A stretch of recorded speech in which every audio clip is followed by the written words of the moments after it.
Joy. I just want to give a quick thanks to the Tier 5 channel members and patrons. Bob the Dragon, Datamagnet, Sergeant Puma, Cat Crab Lobster, and Duck Machine. Thank you very much for the support. It is much appreciated. Story number 1. The Human Problem, written by Telmakal. Nozib sat alone in the great hall of his family's retreat. This moon was tidally locked to its planet, and was constantly illuminated by a gas giant. He came here to seek peace and clarity of purpose, something he needed more than ever now. He began to dictate to his AI journal. The contents would be listened to by his descendants generations later, just as he had listened to his great ancestors for guidance when he was troubled. The fact that this report is even necessary should show just how serious the human problem has become. They are a primitive race, far less than 0.009% of our enemy's population. Yet, here I sit, the supreme commander of the entire war fleet, pontificating about these backwater apes. I hadn't even been briefed on their existence until one of my logistics sub-commanders started stammering about where my shipment of private reserve wines had been lost to. Unknown to us at the time, several humans had smuggled themselves into our empire on neutral merchant ships. Sabotage is not a new concept to us. Ammunition plants and fuel depots are heavily guarded against cowardly acts of subterfuge. My vineyard was not. They simply poisoned the nutrient dispersion system and left. Who does that? I am told the soil would take centuries to recover. Generations of vine turned to rot. When a farmer finally decided to open the reservoir tank to test the water, a bomb planted weeks ago destroyed the entire cellar. I regret this deeply, my heirs who are listening. That wine was the sweetest in the empire. I will avenge what you have been deprived, and implore you to rebuild that vineyard when the time comes. Nozib took another sip of his substandard wine, allegedly the closest thing to a treasure that had been lost according to his steward. He grimaced at its brutal tang and crude acidity. He would have to punish the steward later. That same week, it was discovered that our fleet's hibernation system problems, believed to be some sort of containment failure in the medical fluids, was actually being caused by an irritant mixed with the textile lining our pods.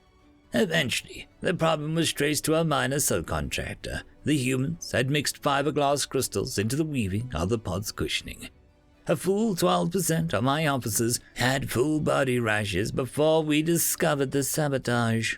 Worse, we had used almost all of our entire Navy supplies of ointment and actually had to abandon the assault of PX-004 for lack of medical supplies. There was no life on this moon. His entire palace was a self-contained system. Even the garden outside was enclosed under a diamond-impregnated dome. Nozib took the time to appreciate the fine roses engineered to grow under the light of the swirling gas giant outside. This really was a place for peace. As I mentioned, our ammunition plants are well protected, but who thinks to guard against the delivery of ammunition?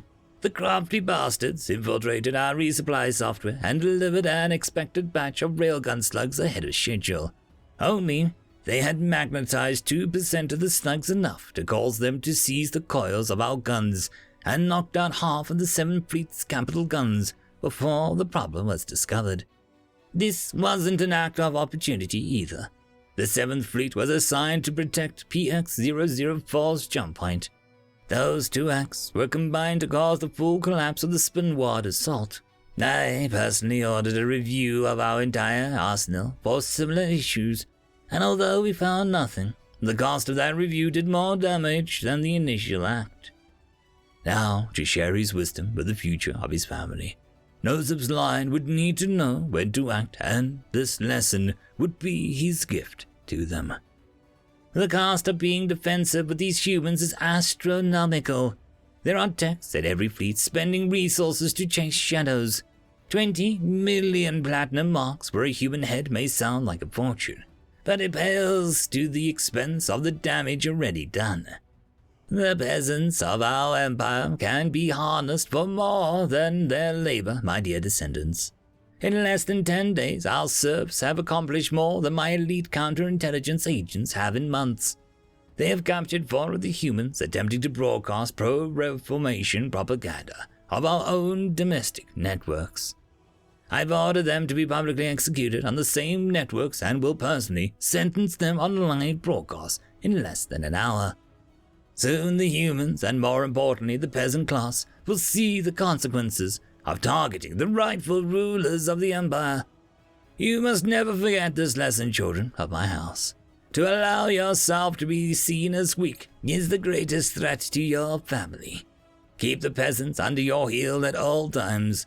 Food must be scarce, disease kept present. Never let them forget their lives are yours to spend or save. Nozip needed to have some of the gardeners shot, he mentally noted. One of them had clearly walked through the rose bed and tracked dirt through the terrace. It was odd that Nozip hadn't noticed that earlier, but the humans had left him distracted of late. No matter, he needed time to calm himself down before the broadcast. He would take the time to check the surveillance logs himself, since apparently security had wisely decided to make themselves scarce. Nozip pulled a live feed and switched to the terrace view. Odd that the roses and dirt seemed to be fine, but looking out the window, they clearly were not. It was then that Nozip felt the cold steel blade rest between his scaled back, and his muscles went limp in fear. You know, there were only 9 orders for that swill you're drinking last month.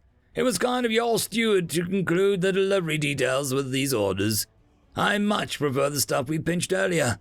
Helped ourselves to a few cases on the way out. And the boys used it for beef bourguignon. A couple, at times. Nice full body, don't you think, boys?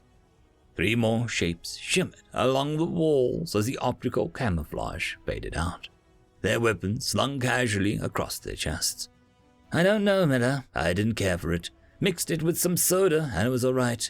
Roses are beautiful, though. Gotta pick some for the missus when we're done here. Whatever you are being paid, I'll match it tenfold, whimpered Nozip.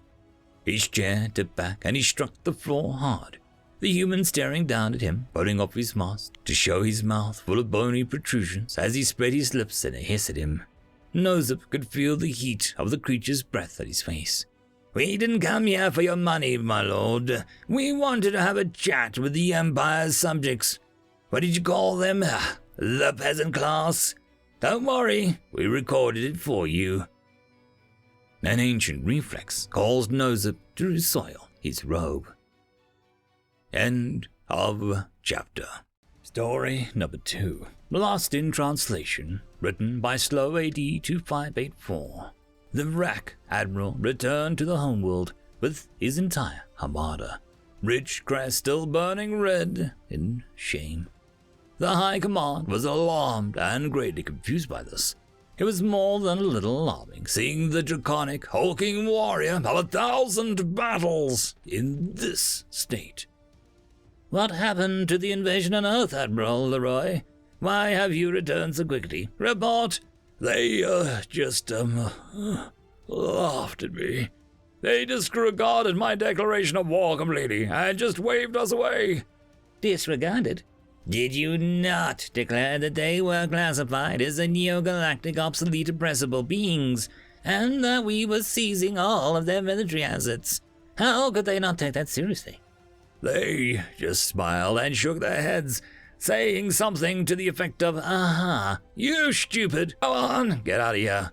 They did not take what I said seriously, with the least bit of concern. Even the older, more serious humans scowled and said, don't waste our time with this garbage, as they tore up the declaration of war and threw it away. Did you mention our Royal Ordnance Fusion Lance helicopters? I can fire in all directions simultaneously, and are so accurate that I don't even need any form of augmented targeting scopes. I did. You have no idea how horrible it was. Billions of transmissions streaming from all parts of the solar system of everyone pointing and laughing at me. Even human children were laughing and taunting me, and it wouldn't cease.